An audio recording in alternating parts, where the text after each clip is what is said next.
You little, where are you? Where? This isn't, I can explain.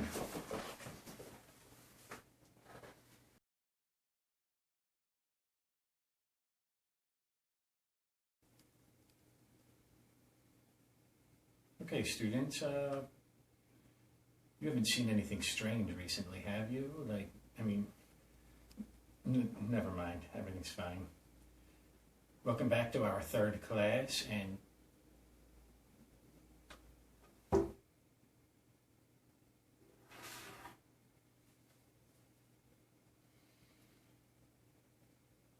everything's fine, right?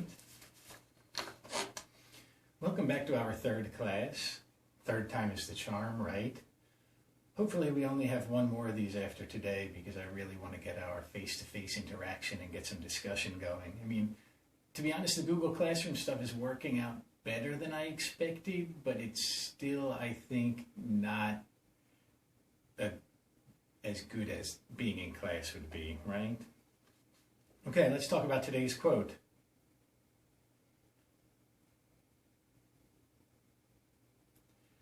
Give things the dignity of their names. Natalie Goldberg.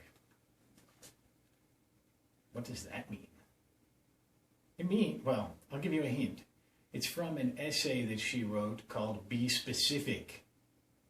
It means write specifically, basically. Don't be vague. Give things the right names. Describe things properly. It's better writing, isn't it?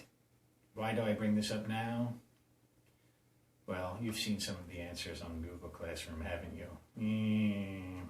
Not great. But let's talk about it more in a minute.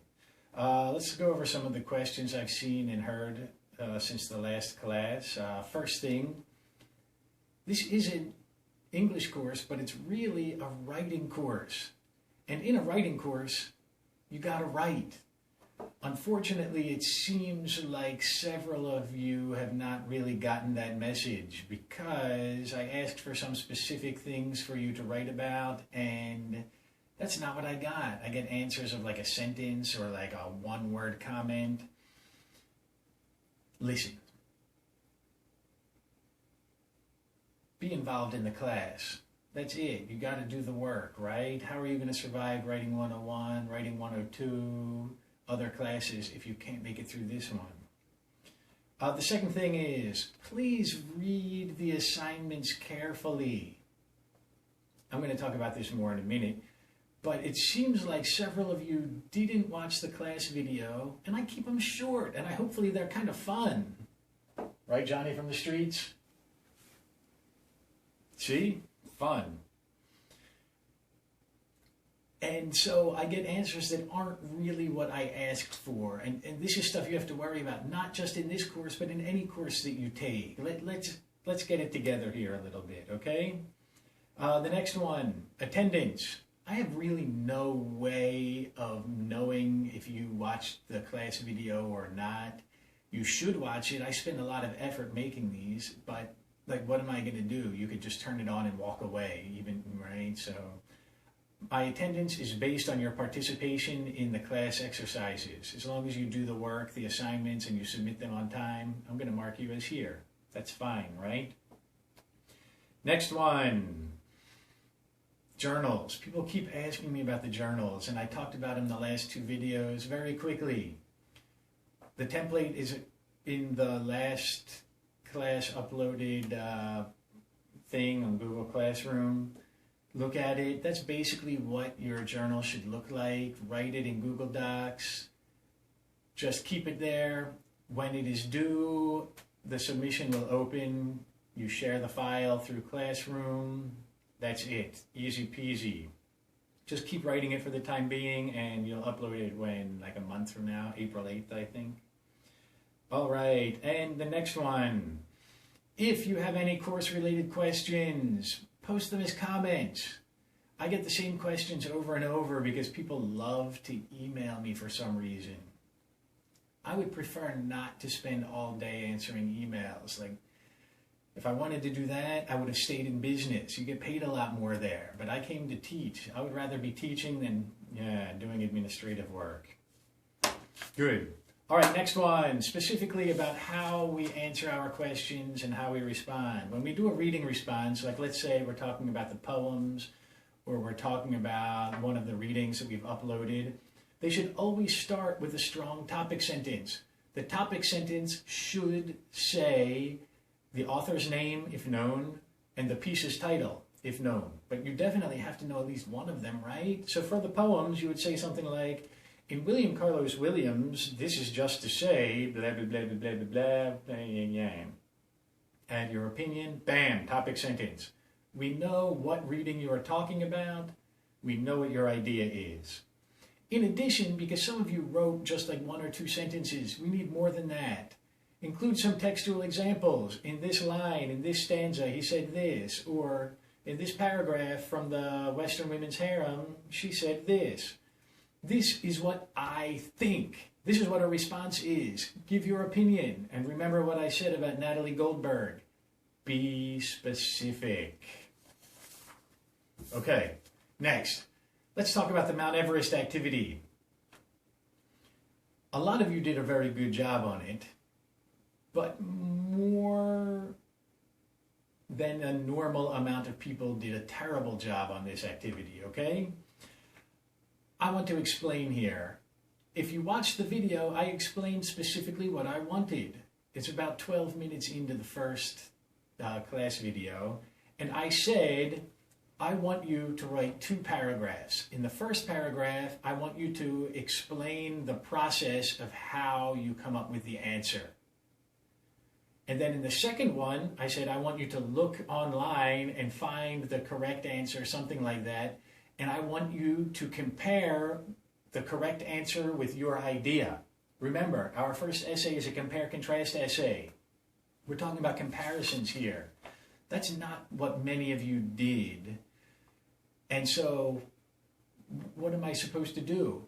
This is not a math class. I don't actually care about what the right answer was, right? I wanted you to do writing. I want to see your thinking. How do we solve a problem?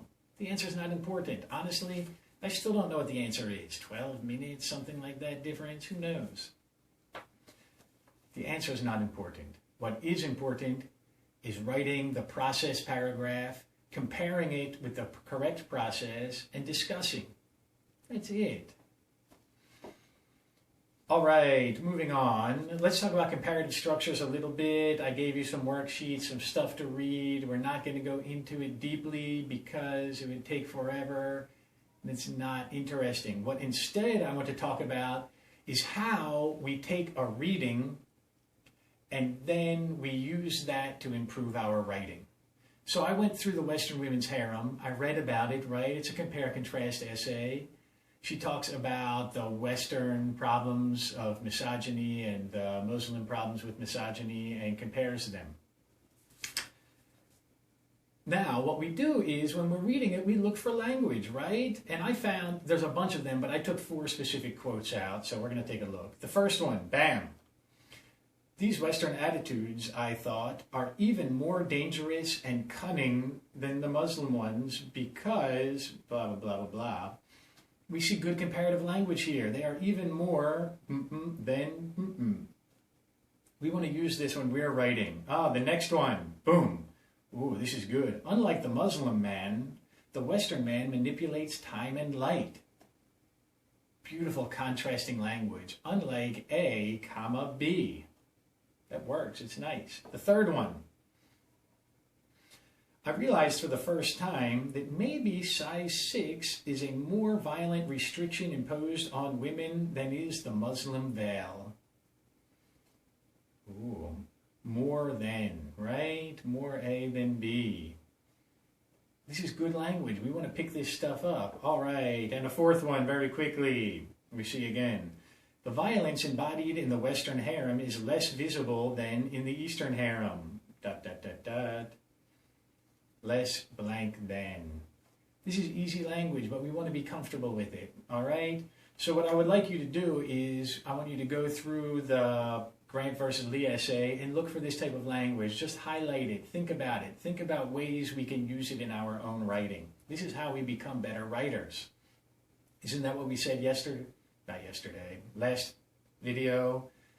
A writer is a reader moved to emulation. We want to emulate. We want to use this language. We're not plagiarizing. We're just taking out different grammatical forms, right? Different structures. It works.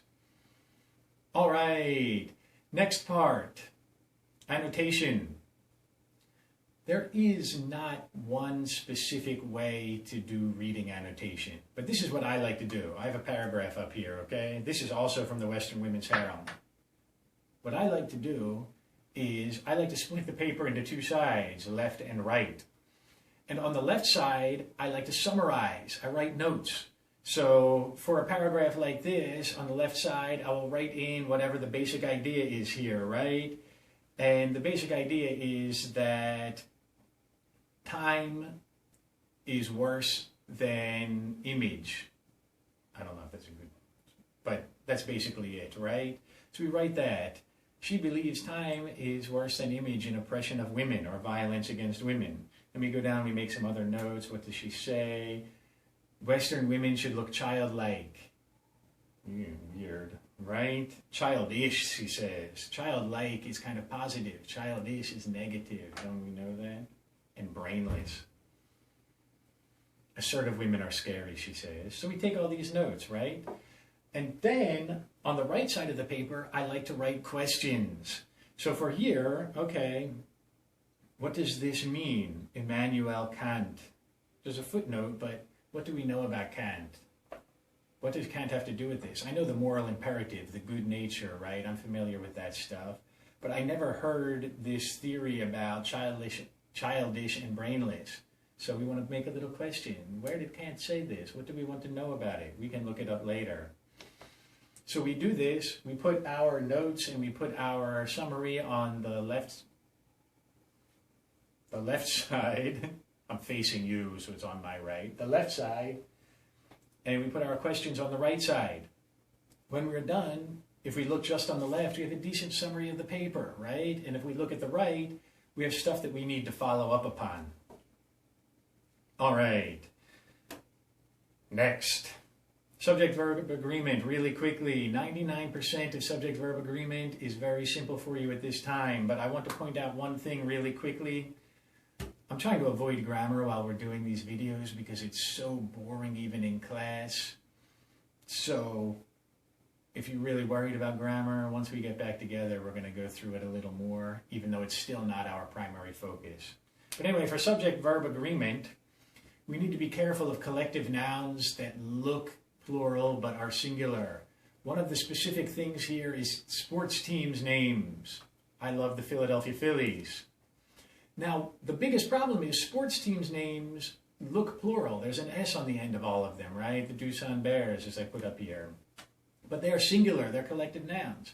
So to be grammatically correct, we would say the Doosan Bears is my favorite team, right? That's not true. Hanwha. But also true is that if you use that language while you are speaking, people are going to feel uncomfortable and not like it. So sometimes we have to be incorrect to be correct. Descriptivist versus prescriptivist. Prescriptive grammar means we follow the rules no matter what. Nobody likes that. That's grandma. Descriptive grammar means we use language the way other people use it. So when we're speaking, we would say the Doosan Bears are my favorite team. It's comfortable. But in writing, we need to be a little bit more conservative. So we should switch, and in writing, we should say, hey, the Doosan Bears is my favorite team. Anyway, there's another quiz. I'm not going to grade it again. It's not a big deal. Don't freak out. I will look at your scores to see how well you guys are doing. But other than that, everything is going to be fine. All right. Next one. A poem. Unfortunately, Johnny from the Streets is busy right now, so I'm just going to read the poem. I'm going to ask you to write what you think about it, and then next class I'll get into a little bit of a talk about what I think it means, my interpretation. Incidentally, the two poems before that we had Johnny from the Streets talking about, there is no correct interpretation, right? That's just his and my opinion. So don't feel like you should be obligated to agree with me. In fact, I like it more if you disagree with me. I want to see you have your own opinion. I want you to think about it and make up your own mind. I feel like that is a better thing to do. Anyway, a story by Lee Young Lee. Sad is the man who is asked for a story and can't come up with one. His 5-year-old son waits in his lap. Not the same story, Baba, a new one. The man rubs his chin, scratches his ear. In a room full of books, in a world of stories, he can recall not one. And soon, he thinks, the boy will give up on his father. Already the man lives far ahead. He sees the day this boy will go. Don't go. Hear the alligator story, the angel story once more. You love the spider story. You laugh at the spider. Let me tell it. But the boy is packing his shirts. He's looking for his keys. Are you a god, the man screams, that I sit mute before you? Am I a god that I should never disappoint? But the boy is here. Please, Baba, a story. It is an emotional rather than logical equation, an earthly rather than heavenly one, which posits that a boy's supplications and a father's love add up to silence. Lee Young Lee is one of my favorite poets, and I'm going to be happy to talk about him next week or next class. For now, I want you to think about it. What does this mean? What's he talking about here? What's the purpose, right? I would like you to write a response. Do you like it? What do you think about it? Give me your opinion. Make it a quality response. Good. All right, let's talk about the essay again. Good. I'm reminding you every video because I don't want anyone to be surprised. The compare and contrast essay, 3 pages. We talked about APA formatting last time. In-text citations, we talked about briefly. Comprehensive reference page, we saw it. I want at least 3 references on this first essay, okay? We're going to talk next about what a reference is. But I realized I forgot when we were talking about essays, the structure of the compare and contrast essay. I'm not going to do the chalk and talk again because I feel like the video didn't work well. It's hard to see. So I'm going to talk about it here. We saw in the book with the last pages that I uploaded from Great Writing, but there's basically 2 kinds. There's point by point and there's block, right? In the point by point essay, we take one piece and we compare or contrast it from 2 sides, right? We say the Korean government and United States government are quite different. In healthcare, point 1, the American government is terrible. The Korean government, quite nice. In public transportation, the American government is terrible. The Korean government is quite nice. Coronavirus response. You get the point, right? That's point by point. We go down. In block format, we look at one side, then we look at the other side, and then we compare them. So if we did it this way, we would say the American government, bad coronavirus response, bad public transportation, bad healthcare. In comparison, Korea, good coronavirus response, good transportation, good healthcare. And then in the third paragraph, so we see between them, blah, blah, blah, blah, blah, blah. Korea has good response, America, whatever. Good night. Not you, the essay, good night. It's up to you to choose which way you like. In my opinion, I feel like point by point makes stronger arguments. There are some ways that the block format is better, but generally I think point by point is going to work for us. You don't have to follow that advice. You're an adult. This is a university level course. You do what you want to do. You got to make your own choices. All right, next, how do we do the research? We need to find at least 3 sources, right? I just said that. Good. So what do?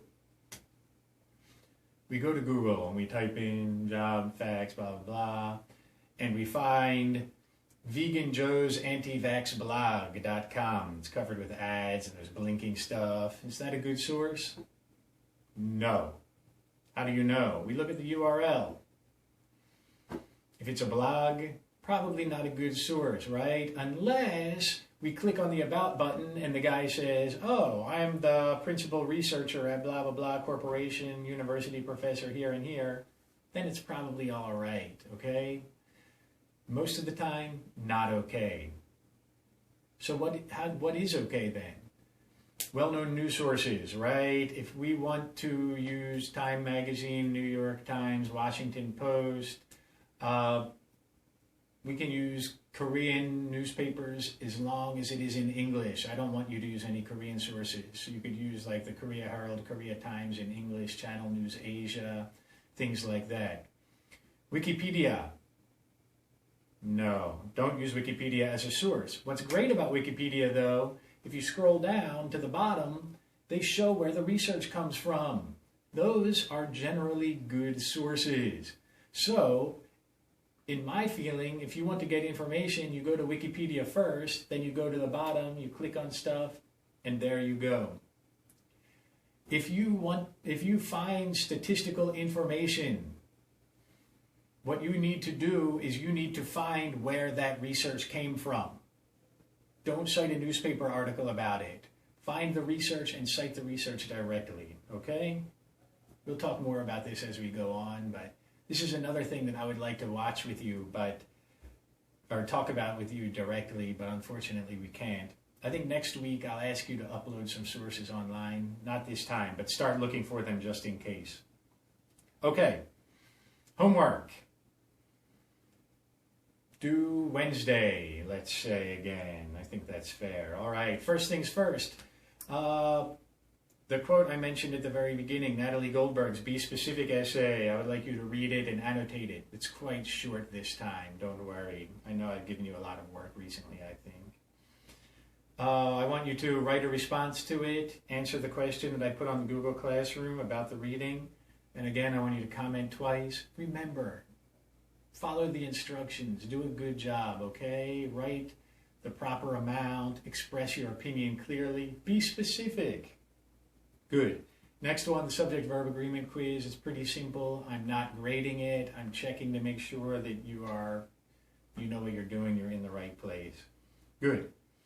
There's a question where I would like you to put in your topic idea, a thesis statement, and an outline. The outline only needs to be 5 things. Thesis statement, 3 key points, and why we should care from the conclusion, right? That's it. 5 things. A, B, C, D, E. Good. All right, next one. Keep up with your journals. We have readings. Keep writing responses in your journals. The stuff that you post on Google Classroom cannot be reused in your journal. You have to write something new, okay? Don't self-plagiarize. Good. And finally, a few more pages from Great Essays, 65 to 70. It goes through, it talks about outlining, it talks about the body paragraphs, talks about the compare-contrast essays.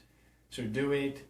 I can't collect that one for now because there's no real way for me to collect it and check it, but do it for yourself, know what is going on, and that's it. See you guys on Wednesday. Andy out.